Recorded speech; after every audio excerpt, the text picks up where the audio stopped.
Gracias, Enrique. Oiga, ¿y qué tal el dólar interbancario en 18,85 y en ventanilla en 19,10?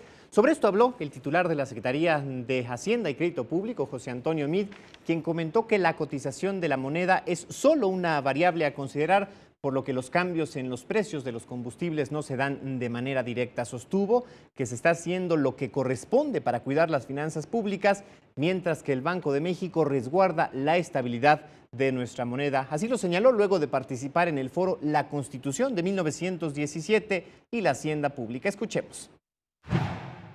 Se ha venido observando un descenso en el precio de la gasolina en este esquema que se planteó de irlo suavizando. El tipo de cambio pues, es una variable que es volátil, es una variable en donde le hemos visto en semanas pasadas subir y bajar. Nosotros pensamos que hay un mejor entorno hoy de certidumbre, pero en términos generales, en un país como el nuestro, que tiene un tipo de cambio flexible, pues habremos de esperar que el tipo de cambio siga teniendo movimientos.